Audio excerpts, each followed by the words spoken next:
We have seen that Tulsi Gabbard is headed towards confirmation. We can at least feel that this is a positive move, as we've seen multiple senators, those who were on the fence, those who have been maybe the ones that we've been praying about, the ones that you've been calling. There's still some holdouts, but right now I can say that things are feeling better than they have been before. Same with RFK Jr. as he got voted out of committee today. Still razor-thin margins, but made it through. So this isn't the end, but it's a good sign of where things are going. That's right. So last night we got a statement out of Susan Collins from Maine. She was one of the ones that we had been concerned about. Yeah, probably the biggest one. Right. She seemed like she was going to be a no. Right. And that was a big concern, that Tulsi Gabbard would not advance through committee. But she released a statement last night, and it wasn't just a statement that President Trump deserves his picks, therefore I will vote. She said, after extensive consideration of her nomination, I will support Tulsi Gabbard to be the Director of National Intelligence. As the principal author of the Intelligence Reform and Terrorism Prevention Act of 2004 that established this coordinating position, I understand the critical role D&I plays in the intelligence community.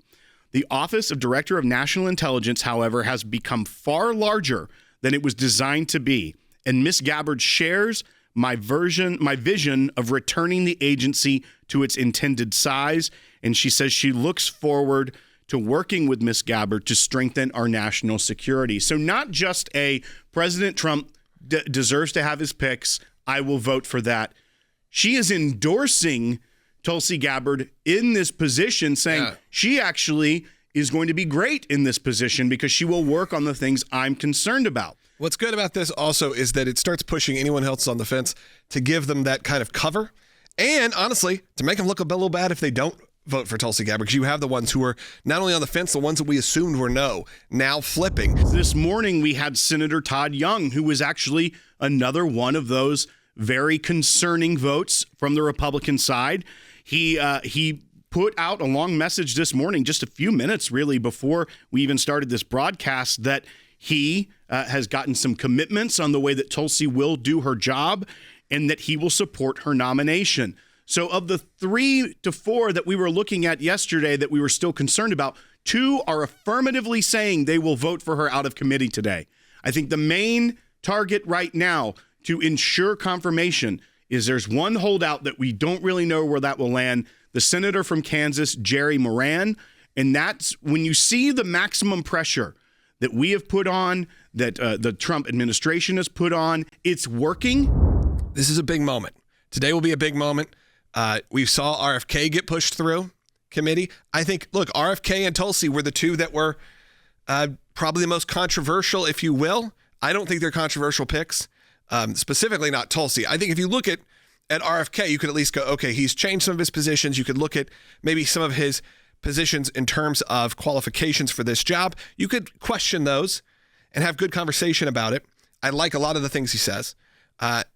Tulsi, if you went on her pure qualifications, this is absurd that we're even at this point where we should be celebrating that it looks like she's going to make it through with a razor-thin margin. This is someone who has served our country for decades, who joined after 9/11, who has been involved in serving our country continually, including in her own charitable work. So at this point, I am hoping today gives us that closure and that answer. And one thing I want to point to as well, which is a very good sign for her nomination, which you can't take as gospel truth, but is an indicator of where people think that something is going, whether it be presidential elections or the like. And that's the betting markets that exist on political issues. And so this is from Polymarket, which last week on January 30th, so, just a few days ago, 5 days ago, they had people betting there was only a 43% chance Tulsi Gabbard would be the next Director of National Intelligence.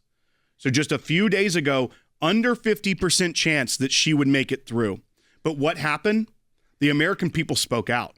You listeners and viewers of this program that have signed the petition, that have called your senators and said, get with the program, let's get her through, has made a huge difference. That's what the American people listen. The senators listen to the American people when they speak out. And that's exactly what's happened, because right now the betting market is at 98% chance of confirmation for Tulsi Gabbard. Wow, that's a huge swing. And it's not like how much is really happening, like how many people are doing this.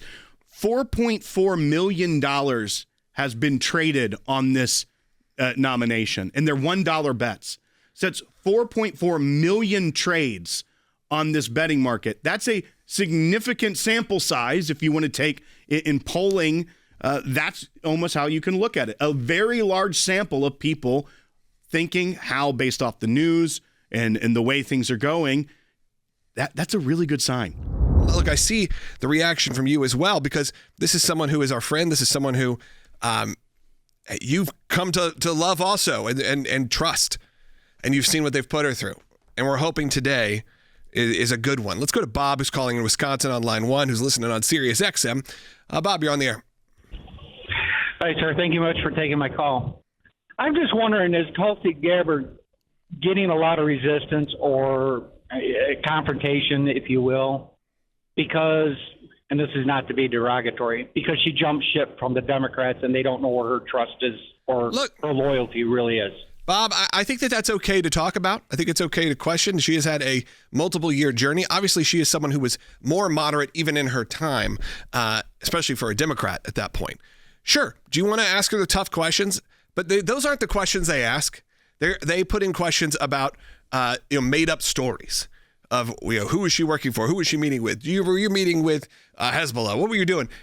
And those are the ones where they stick on these talking points that, again, aren't those real questions. I think feel the same with RFK. Sure, ask those questions. Lindsey Graham said he needed to hear from RFK thoughts on life and abortion, because he knew he was a very, very pro-choice person. And he didn't feel very comfortable with that as being someone who's a very pro-life individual. Okay, I think that's a valid question. The problem, Bob, is they weren't asking valid questions. They were asking gotcha questions that all it did was fuel rumor that a lot of it had been proven to be not true. And they started doing this to her, by the way, when she was a Democrat running for president of the United States, and she didn't give them the answers they want, which is maybe on life, she was a little bit more moderate than they were happy with. And those kind of things happen, and boom, what happens? You end up calling someone a Russian asset, because that at that time was the worst thing you could say. And that's gotten worse over the years. Now she has proven to be trustworthy. Again, she joined our broadcast team. She didn't need to, didn't have to. It's not like we forced anyone to do it. So she came on to talk to you, the Sekulow listener, the Sekulow viewer, the ACLJ supporter. Think about that. That is not an easy thing to say yes to, even.